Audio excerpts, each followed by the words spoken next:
اللہ رب العالمین احکم الحاکمین کی حمد و ثناء کہ وہ تمام کائنات کا خالق و مالک و رازق ہے، اور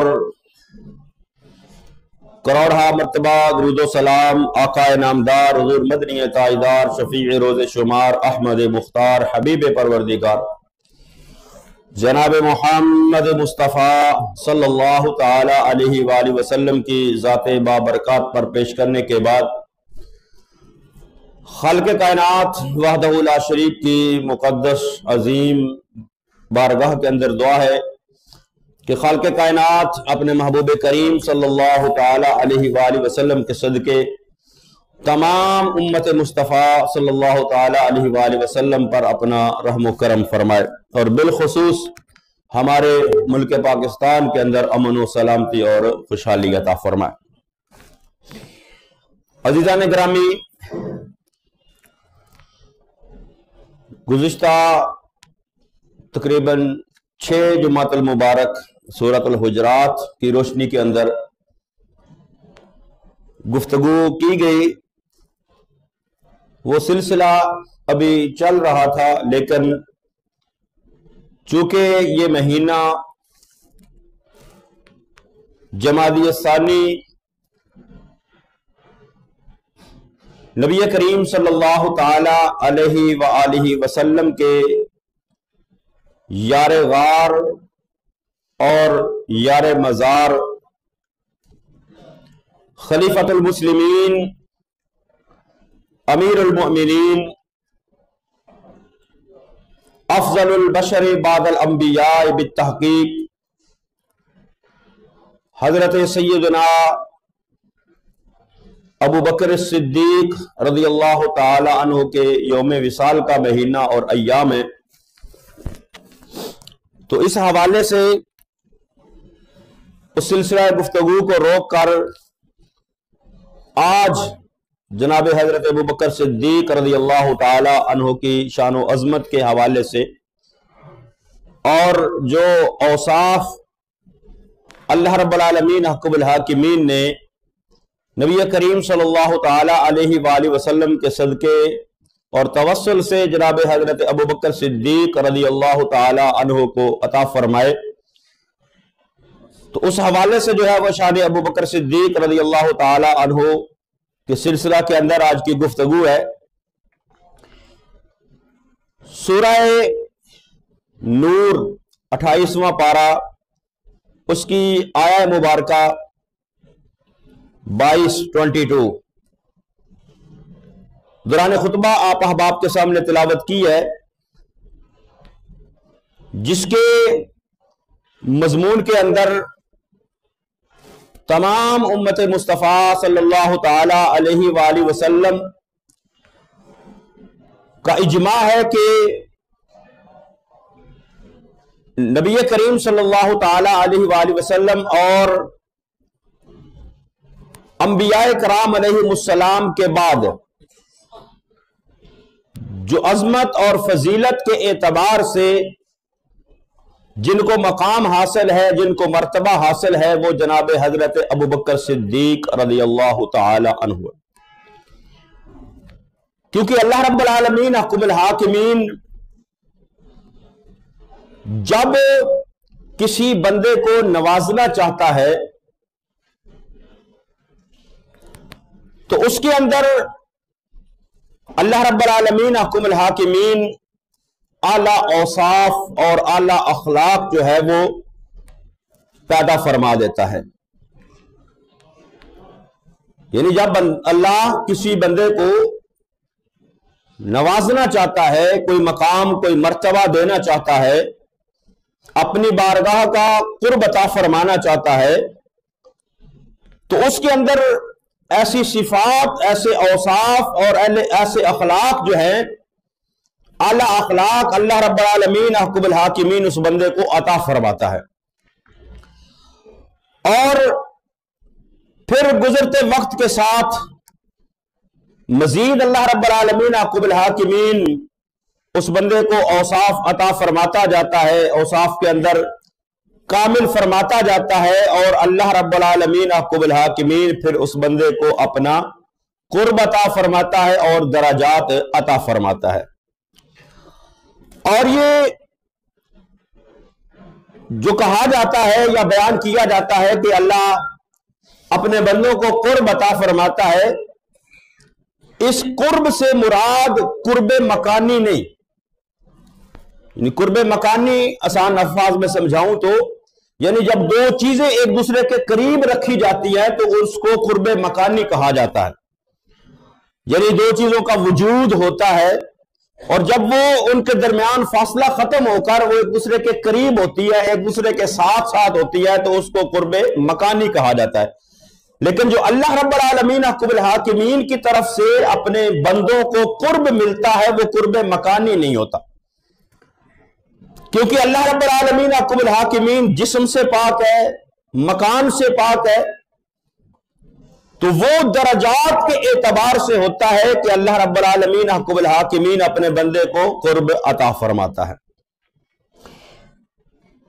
تو اللہ رب العالمین احکم الحاکمین کہ محبوب کریم صلی اللہ تعالی علیہ وآلہ وسلم کی حدیث مبارکہ ہے المستدرک علی الصحیحین کے اندر حدیث نمبر 3671 3671 حدیث مبارکہ ہے مستدرک علی الصحیحین کے اندر، اور حضرت عبداللہ ابن مسعود اس کو روایت کرنے والے ہیں، راوی ہیں، کہ نبی کریم صلی اللہ تعالی علیہ وآلہ وسلم نے ارشاد فرمایا کہ جس طرح اللہ تعالی نے تمہارے درمیان مالوں کو الگ معین مقدار میں تقسیم فرمایا ہے، یعنی اللہ رب العالمین احکم الحاکمین نے بندوں کو مال عطا فرمایا، دولت عطا فرمائی، روپیہ پیسہ عطا فرمایا، تو ایک معین مقدار جو ہے وہ ہر بندے کے لیے، کسی کو کم کسی کو زیادہ، یہ نہیں کہ ساروں کو ایک جیسا عطا فرمایا، تو ایک معین مقدار کے اندر اللہ رب العالمین احکم الحاکمین کے محبوب نے فرمایا کہ اللہ نے تمہارے درمیان مال جو ہے وہ تقسیم فرمایا ہے اور تقدیر میں لکھ دیا ہے وہ مال کہ اس بندے کو اتنا مال ملے گا، اس بندے کو اتنا مال ملا ہے۔ تو آقا نے فرمایا اسی طرح اللہ رب العالمین احکم الحاکمین نے تمہارے درمیان اخلاق اور اعمال کو بھی تقسیم فرمایا اور تقدیر میں لکھا، یعنی نیک اعمال کی توفیق، اخلاق عالیہ یعنی بندے کو اچھے اخلاق جو اللہ رب العالمین احکم الحاکمین کی طرف سے ملتے ہیں، یہ اللہ کی عطا اور اس کی تقسیم ہوتی ہے۔ جس طرح اللہ بندوں کو مال عطا فرماتا ہے ایک معین مقدار کے اندر، کسی کو کم کسی کو زیادہ، اسی طرح فرمایا کہ اچھے اوصاف اور اعلیٰ اخلاق اور اعمال جو ہیں وہ بھی اللہ نے بندوں کے درمیان تقسیم فرما دیے ہیں اور تقدیر میں لکھ دیا۔ تو اللہ رب العالمین احکم الحاکمین دنیاوی رزق جو ہے وہ اپنے محبوب بندوں کو بھی عطا فرماتا ہے اور انہیں بھی عطا فرماتا ہے جو اسے پیارے نہیں، یعنی مال، دنیاوی دولت، اس کے اندر اللہ رب العالمین احکم الحاکمین نے یہ تخصیص نہیں رکھی کہ کوئی نیک ہوگا تو اس کو مال ملے گا، کوئی بدکار ہے تو اس کو مال نہیں ملے گا، کوئی اچھا ہے تو اس کو دولت ملے گی، کوئی برا ہے تو اس کو دولت نہیں ملے گی، کوئی دنیا دار ہے تو اس کو دولت ملے گی، کوئی دیندار ہے اس کو نہیں ملے گی۔ نہیں، اللہ رب العالمین نے فرمایا کہ محبوب نے فرمایا کہ اللہ جو ہے وہ اپنے بندوں کو دنیاوی رزق عطا فرماتا ہے، محبوب بندوں کو بھی عطا فرماتا ہے، جو اس کے پسندیدہ نیک لوگ ہوتے ہیں ان کو بھی مال عطا فرماتا ہے اللہ، اور انہیں بھی عطا فرماتا ہے جو اس کو پسند نہیں ہوتے، جو اس کے محبوب نہیں ہوتے، اس کے پیارے نہیں ہوتے، اس کی اطاعت اور فرما برداری نہیں کرتے، اس کی مرضی اور رضا کے مطابق نبی کریم صلی اللہ تعالی علیہ وآلہ وسلم کی اطاعت کے اندر زندگی نہیں گزارتے۔ مختصراً کہ اللہ نیکوں کو بھی مال عطا فرماتا ہے اور بدوں کو بھی مال عطا فرماتا ہے، مسلمانوں کو بھی مال عطا فرماتا ہے، کافروں کو بھی مال عطا فرماتا ہے۔ تو مال کا ملنا یہ فضیلت کا معیار نہیں، کہ کسی کے پاس اگر دولت زیادہ ہے دنیاوی تو یہ سمجھا جائے کہ یہ دنیاوی دولت کے اعتبار سے یہ بندہ فضیلت والا، یہ بندہ عظمت والا ہے. لیکن آقا کریم صلی اللہ علیہ وسلم نے فرمایا اللہ مال نیکوں کو بھی عطا فرماتا ہے، محبوبوں کو بھی عطا فرماتا ہے، اور انہیں بھی عطا فرماتا ہے جو اسے پسند نہیں ہوتے. لیکن آقا جو جہاں صلی اللہ تعالی علیہ وآلہ وسلم نے ارشاد فرمایا مگر دین اللہ اسے ہی عطا فرماتا ہے جس سے وہ محبت فرماتا ہے. یعنی نیکی، اچھائی، دین پر عمل کرنا، فرمایا یہ اللہ صرف اپنے محبوبوں کو، اپنے پسندیدہ لوگوں کو جن کو اللہ پسند فرماتا ہے دین اسے ہی عطا فرماتا ہے. لیکن دنیاوی دولت دین والوں کو بھی عطا فرماتا ہے، دنیا والوں کو بھی عطا فرماتا ہے. لیکن دین فرمایا صرف اپنے ان لوگوں کو، اپنے ان بندوں کو عطا فرماتا ہے جو اسے پسند ہوتے ہیں. اور اللہ رب العالمین حکم الحاکمین نے جسے دین عطا کیا ہے ضرور اس سے محبت بھی فرماتا ہے. یہ حدیث مبارکہ ہے. یعنی اس کے اندر اس بات کو بیان کیا گیا کہ اللہ رب العالمین حکم الحاکمین کی پسندیدگی اور محبت جو بندے کو حاصل ہے وہ مال کے اعتبار سے نہیں بلکہ اس کے دین کے اعتبار سے ہے کہ وہ دین پر کتنا عمل کرنے والا ہے. نبی کریم صلی اللہ تعالی علیہ وسلم من آتاہ الدین فقد احبہ، فرمایا اللہ جسے دین عطا فرما دیتا ہے، دین پر چلنے کی توفیق عطا فرما دیتا ہے، دین پر عمل کرنے کی توفیق عطا فرما دیتا ہے، وہ اللہ کا محبوب بھی ہوتا ہے، اللہ کا پیارا اور پسندیدہ بھی ہوتا ہے. اب امت مصطفیٰ صلی اللہ تعالی علیہ وآلہ وسلم کے اندر فضیلت انبیاء کے بعد، نبی کریم صلی اللہ تعالی علیہ وآلہ وسلم اور 1,24,000 کم و بیش انبیاء و مرسلین کے بعد جو انسان ہیں، مسلمان ہیں، مومن ہیں، وہ صحابہ کرام رضوان اللہ تعالی علیہ اجمعین کی جماعت ہو، تابعین کی جماعت ہو، تبع تابعین کی جماعت ہو، صالحین کی جماعت ہو یا عام مومنوں کی جماعت ہو، انبیاء کے بعد اللہ نے جس کو فضیلت عطا فرمائی، جس کو فضیلت والا قرآن کے اندر بیان فرمایا ہے، وہ جناب حضرت ابوبکر صدیق رضی اللہ تعالی عنہ. قرآن مقدس کے 18ویں پارے کی سورہ نور کی آیت نمبر 22 آپ احباب کے سامنے پڑھی ہے، جس کے اندر اللہ رب العالمین حکم الحاکمین نے فرمایا ہے کہ وَلَا يَأْتَلِ أُولُو الْفَضْلِ مِنْكُمْ وَالسَّعَةِ ان یؤتوا اولی القربى والمساکین والمہاجرین فی سبیل اللہ ولیعفوا ولیصفحوا. اس حدیث اس آیہ مبارکہ کے اگر نزول کو دیکھا جائے تو یہ سورہ نور جب نبی کریم صلی اللہ تعالی علیہ وآلہ وسلم کی زوجہ محترمہ، زوجہ مکرمہ، محبوبہ محبوب کائنات جناب سیدہ عائشہ صدیقہ رضی اللہ تعالی عنہا پر منافقین نے جب تہمت لگائی، جس کے اندر کچھ مسلمان بھی صحابہ کرام ان کی اس سازش کا شکار ہو گئے، تو اللہ رب العالمین حکم الحاکمین نے اپنے محبوب کریم صلی اللہ تعالی علیہ وآلہ وسلم کی زوجہ کی پاک دامنی کو قرآن مقدس کے اندر سورہ نور کے اندر بیان فرمایا. حضرت یوسف علیہ نبینا علیہ السلام پر تہمت لگتی ہے تو اللہ رب العالمین حکم الحاکمین نے فرمایا وَشَاهِدَ شَاهِدٌ مِّنْ أَهْلِهَا، کہ وہیں سے اللہ نے گواہ کو پیش کر دیا ایک بچے کی صورت میں. اس طرح جس پر بھی انگلی اٹھائی گئی اللہ رب العالمین حکم الحاکمین نے وہیں سے گواہ پیدا فرما دیے ان کی پاک دامنی کو ثابت کرنے کے لیے. لیکن جب باری آتی ہے محبوب کریم صلی اللہ تعالی علیہ وآلہ وسلم کی تو اللہ رب العالمین حکم الحاکمین علی کل شیء قدیر ہے. وہ چاہتا تو کہیں سے بھی کوئی گواہ، کوئی چھوٹا بچہ گواہی دے دیتا، کوئی شجر و حجر و پہاڑ، کوئی بھی کائنات کی چیز اللہ بطور گواہ پیدا کر سکتا تھا. لیکن محبوب کی شان و عظمت اتنی بلند و بالا ہے کہ جب محبوب کریم صلی اللہ تعالی علیہ وآلہ وسلم کی زوجہ مطہرہ پر ام المؤمنین جناب سیدہ طیبہ جناب سیدہ عائشہ صدیقہ رضی اللہ تعالی عنہا پر تہمت لگتی ہے تو اللہ کو دنیا سے گواہ نہیں پیدا کرتا، بلکہ اللہ قرآن کے اندر محبوب کے گھر والوں کی، محبوب کی زوجہ کی پاک دامنی کی گواہی اللہ قرآن کی صورت میں عطا فرماتا ہے۔ خالق خود گواہی دیتا ہے کہ محبوب تیرے گھر والے پاک ہیں۔ تو اس ضمن کے اندر جو منافقین نے یہ شور شرابہ ڈالا تو کچھ مسلمان صحابہ کرام بھی ان کی اس غلط فہمی کا شکار ہو گئے، جن کے اندر تھے حضرت مصطح بن اساسہ۔ حضرت مصطح یہ جناب حضرت ابوبکر صدیق رضی اللہ تعالی عنہ کے رشتہ دار بھی تھے، اور رشتہ دار ہونے کے ساتھ ساتھ یہ بدر کے اندر بھی شامل تھے، انہوں نے ہجرت بھی کی تھی اور جہاد کے اندر بھی۔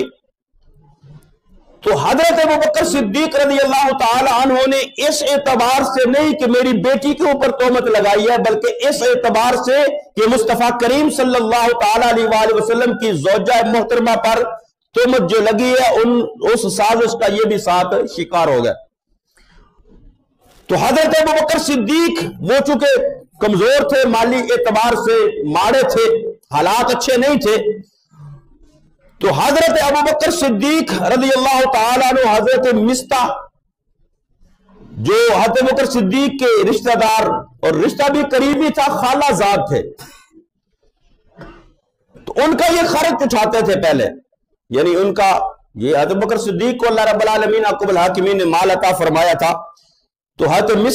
مصطح جو تھے وہ نادار تھے، لیکن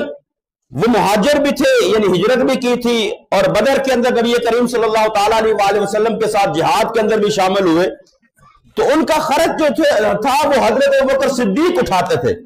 لیکن جب انہوں نے یہ دیکھا کہ حضرت مصطح نے نبی کریم صلی اللہ تعالیٰ علیہ وآلہ وسلم کی زوجہ محترمہ کے خلاف جو سازش ہوئی ہے اس کے اندر یہ بھی غلط فہمی کا شکار ہو گئے، تو بعد میں حضرت مصطح نے توبہ کر لی اپنے اس گناہ کی، یعنی جو ان سے غلطی سرزد ہو گئی اس کی توبہ کر لی حضرت مصطح نے، تو اللہ رب العالمین عقب الحاکمین نے معاف فرما دیا۔ تو حضرت ابوبکر صدیق نے ان کا خرچ بند کر دیا، اس وجہ سے خرچ بند کر دیا کہ نبی کریم صلی اللہ تعالی علیہ وآلہ وسلم کی زوجہ محترمہ کے اوپر جو ہے وہ جو سازش ان کے خلاف رچائی گئی تہمت کی، یہ بھی اس کے اندر جو ہے وہ کسی نہ کسی طرح سے غلط فہمی کا شکار ہو کر شریک ہو گئے۔ اب جب خرچ بند کر دیا، حضرت مصطح نے توبہ کر لی، تو اللہ رب العالمین عقب الحاکمین نے پھر یہ آیہ مبارکہ جو ہے یہ نازل فرمائی، فرمایا وَلَا يَعْتَلِ أُولُو الْفَضْلِ مِنْكُمْ وَالسَّعَةِ، فرمایا تم میں سے جو فضیلت والے ہیں، وَلَا يَعْتَلِ أُولُو الْفَضْلِ جو فضیلت والے ہیں، وَالسَّعَةِ اور وسعت والے ہیں، یعنی جن کو اللہ نے فضیلت بھی عطا فرمائی ہے، یعنی یہ فضیلت مفسرین کا اجماع اس کے اوپر کہ یہ فضیلت جو اللہ نے فرمایا کہ جو فضیلت والے ہیں وہ جناب حضرت ابوبکر صدیق رضی اللہ تعالیٰ عنہ، تو فرمایا وَلَا يَعْتَلِ أُولُو الْفَضْلِ مِنْكُمْ وَالسَّعَةِ أَن يُؤْتُوا أُولِي الْقُرْبَى وَالْمَسَاكِينَ وَالْمُهَاجِرِينَ فِي سَبِيلِ اللَّهِ، تو فرمایا کہ جو تم میں سے فضیلت والے ہیں اور گنجائش والے ہیں وہ جو اپنے قریبیوں کو، مسکینوں کو اور اللہ کے راستے میں ہجرت کرنے والوں پر جو مال خرچ کرتے ہیں اس سے ان کو محروم نہ کریں، وَلْيَعْفُوا وَلْيَصْفَحُوا اور انہیں چاہیے کہ ان کو معاف کر دیں اور درگزر کریں، کیونکہ حضرت مصطح نے اللہ کی بارگاہ میں توبہ کر لی، اللہ نے معاف فرما دیا، جتنے بھی مسلمان صحابہ کرام اس کے اندر شریک ہوئے، شامل ہوئے، تو اللہ نے پھر آگے فرمایا اَلَا تُحِبُّونَ أَن يَغْفِرَ اللَّهُ لَكُمْ وَاللَّهُ غَفُورٌ الرَّحِيمٌ، کہ کیا تم اس بات کو پسند نہیں کرتے کہ اللہ تمہاری بخشش کر دے کیونکہ وہ بخشنے والا اور رحم فرمانے والا۔ تو اس آیہ مبارکہ کے اندر ایک تو یہ بات ملی کہ اللہ رب العالمین عقب الحاکمین نے جن کو فضیلت والا کہا ہے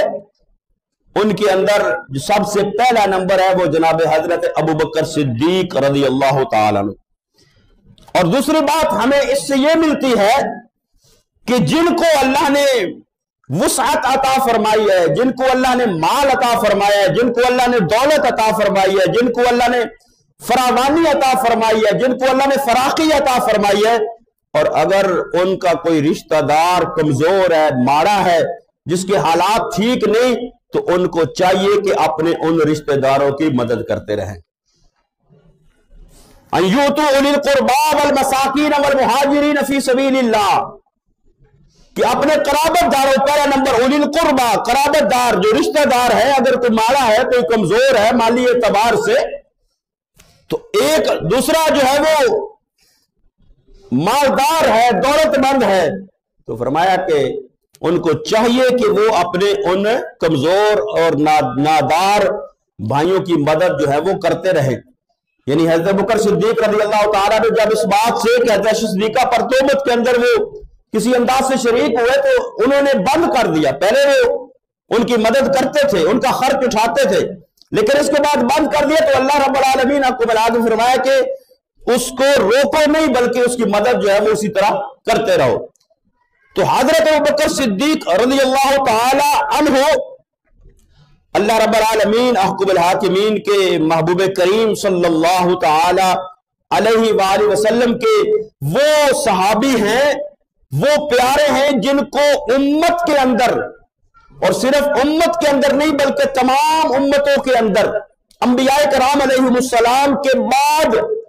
افضل البشر بعد الانبیاء بالتحقیق، اس پر اہل سنت و جماعت کا اجماع ہے، بلکہ پوری امت کا اجماع ہے کہ انبیاء کرام علیہم السلام کے بعد جو سب سے فضیلت والے ہیں وہ جناب حضرت ابوبکر صدیق رضی اللہ تعالیٰ عنہ ہیں۔ اس پر قرآن کی آیات بھی اللہ نے فرمایا وَلَا يَأْتَلِ أُولُو الْفَضْلِ مِنْكُمْ، جو تم میں سے فضیلت والے ہیں۔ اور نبی کریم صلی اللہ تعالیٰ علیہ وسلم نے ایک مرتبہ ارشاد فرمایا کہ اللہ رب العالمین احکم الحاکمین نے، یہ بخاری شریف کے اندر حدیث مبارکہ ہے کہ اللہ نے خیر کے اور بھلائی کے جو ہے وہ 360 اوصاف پیدا فرمائے، یعنی اچھائی اور نیکی جو لوگوں کے اندر اچھی خصلتیں ہوتی ہیں، اچھی عادات ہوتی ہیں، فرمایا وہ 360 اوصاف ہے۔ اور اللہ جب کسی کے ساتھ بھلائی کا ارادہ فرماتا ہے تو ان میں سے کوئی ایک وصف اس کے اندر پیدا فرما دیتا ہے، یعنی 360 اوصاف ہے بھلائی کے، نیکی کے، خیر کے۔ فرمایا اللہ کسی کے ساتھ جب ارادہ فرماتا ہے نا بھلائی کا تو اس کو ایک وصف عطا فرما دیتا ہے،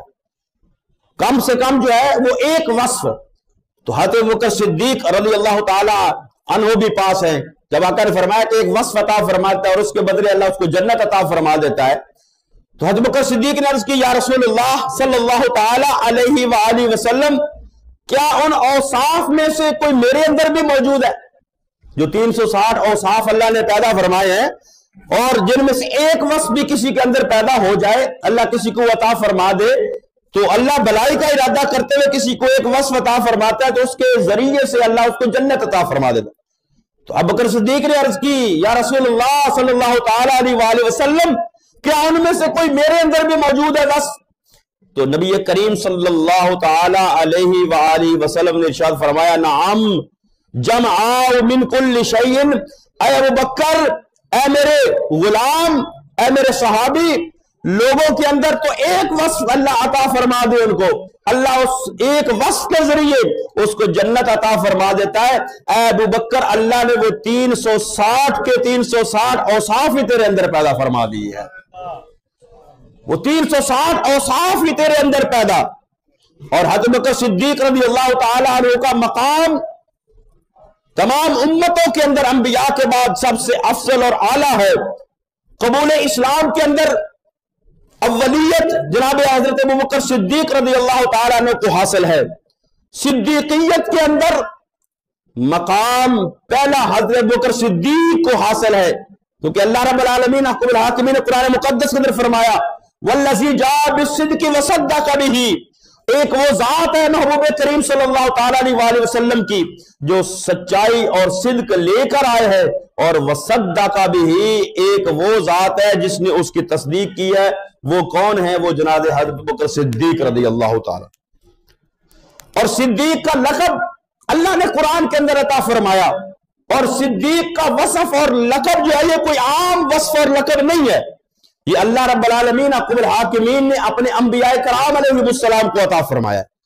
قرآن فرماتا ہے یوسف ایھا الصدیق، اے یوسف تم سچے ہو، اے سچے، اے یوسف یعنی حضرت یوسف کو بھی صدیق فرمایا، اور حضرت ابراہیم کے متعلق فرمایا انہ کان صدیقا نبیا، یعنی صدیقیت کا وصف جو ہے یہ انبیاء کرام کو اللہ نے عطا فرمایا ہے،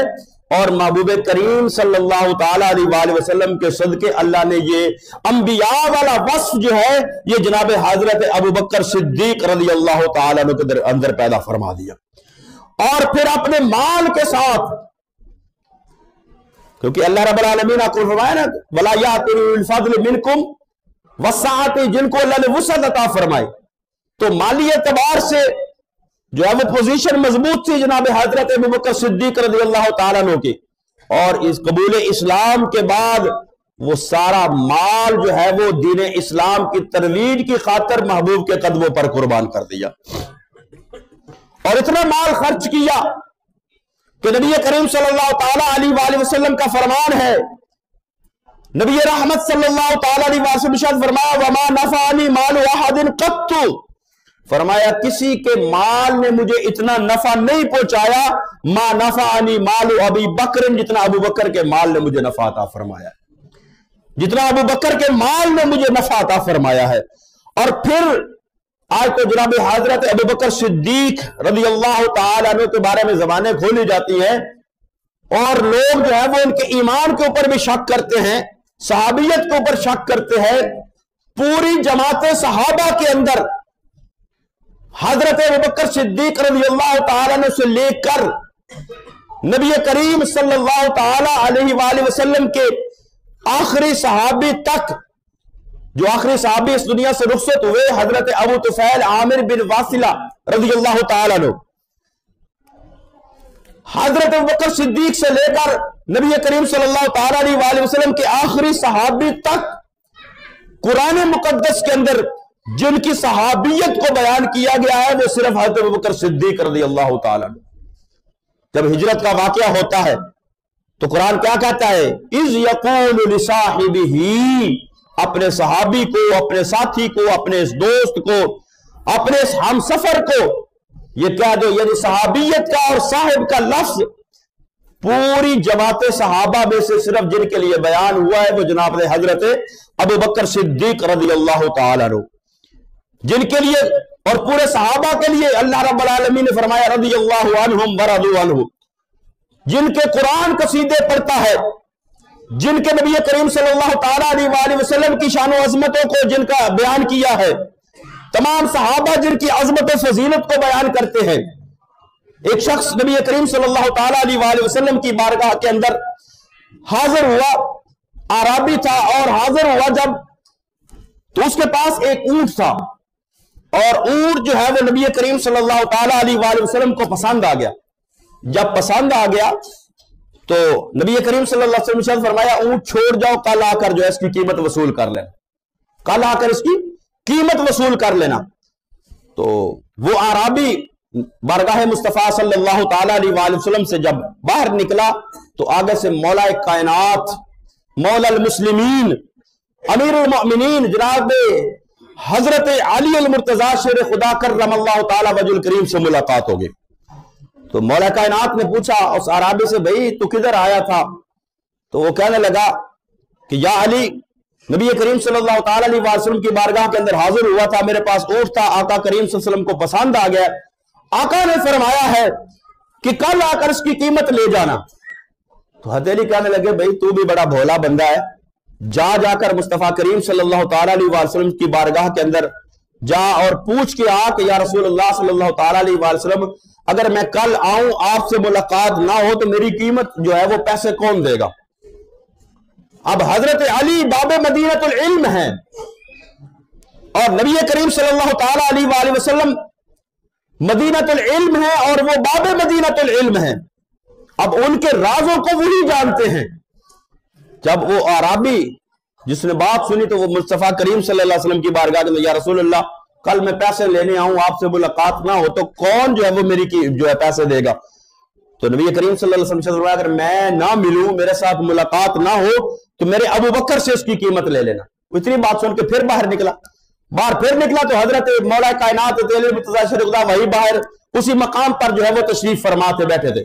پوچھا ہاں بھی کیا بات ہے؟ وہ کہنے لگا کہ نبی کریم صلی اللہ علیہ وسلم فرمایا ہے کہ اگر میرے ساتھ ملاقات نہ ہو تو ابو بکر صدیق سے لے لینا۔ وہ مولا کائنات نے فرمایا کہ نہیں بھائی، ایک مرتبہ پھر جا پوچھ کے آ کے اگر ابو بکر صدیق سے بھی ملاقات نہ ہو تو پھر کون میرے پیسے دے گا۔ اب وہ تو بڑے راز و نیاز کی باتیں تھیں، تو وہ عربی پھر واپس، اب اس کو پتہ نہیں کہ معاملہ کیا چل رہا ہے، وہ پھر واپس آیا، پھر عرض کیا تو نبی کریم صلی اللہ علیہ وسلم نے فرمایا کہ اگر ابو بکر سے بھی ملاقات نہ ہو عمر سے لے لینا رضی اللہ تعالی۔ وہ پھر گیا، حضرت علی مرتضیٰ شیر خدا نے فرمایا جا کہ حضرت عمر سے بھی ملاقات نہ ہو تو پھر کون دے گا؟ تو آقا کریم صلی اللہ علیہ وسلم نے فرمایا اگر حضرت عمر سے بھی ملاقات نہ ہو، وہ بھی نہ ملے، تو پھر میرے عثمان سے اپنی قیمت وصول کر لینا۔ اب یہ بات سن کے بھی وہ پھر جب باہر نکلا تو حضرت علی مرتضیٰ شیر خدا نے فرمایا جا پھر ایک مرتبہ جا اور عرض کر کے یا رسول اللہ صلی اللہ تعالیٰ علیہ وسلم اگر آپ سے ملاقات نہ ہو تو حضرت ابوبکر صدیق سے قیمت وصول کرو، اگر ان سے بھی ملاقات نہ ہو تو حضرت عمر سے قیمت وصول کر لو، اگر ان سے بھی ملاقات نہ ہو تو حضرت عثمان غنی، تو یا رسول اللہ اگر حضرت عثمان غنی سے بھی ملاقات نہ ہو تو پھر میرے پیسے کون دے گا؟ تو وہ پھر نبی کریم صلی اللہ تعالیٰ علیہ وآلہ وسلم کی بارگاہ کے اندر جب حاضر ہوا، اب محبوب تو وہ ہے نا جن سے کوئی چیز پوشیدہ نہیں، جن سے کچھ چھپا نہیں، وہ تو وہ ہے کہ جن کو اللہ نے یہ شان عطا فرمائی ہے کہ آنے والا بارگاہ مصطفیٰ میں آتا زبان سے کہنے کی ضرورت نہیں تھی ہوتی، محبوب بتا دیتے تھے کس کام کے لیے آیا۔ تو جب پھر وہ آیا تو یہ عرض کیا تو نبی کریم صلی اللہ تعالیٰ علیہ وسلم فرمایا کہ عربی اگر میرے سے ملاقات نہ ہو ابو بکر صدیق سے پیسے لے لینا، اگر ان سے ملاقات نہ ہو عمر فاروق رضی اللہ تعالیٰ سے پیسے لے لینا، اگر ان سے ملاقات نہ ہو تو حضرت عثمان غنی سے پیسے لے لینا، اگر ان سے ملاقات بھی نہ ہو تو اس سے لے لینا جو بار بار تجھے بھیجی جا رہا ہے، ادھر ان سے لے لینا جو باہر بیٹھ کر تجھے بھیج رہا ہے۔ حقیقتاً حضرت مولا کائنات حضرت علی مرتضیٰ شیر خدا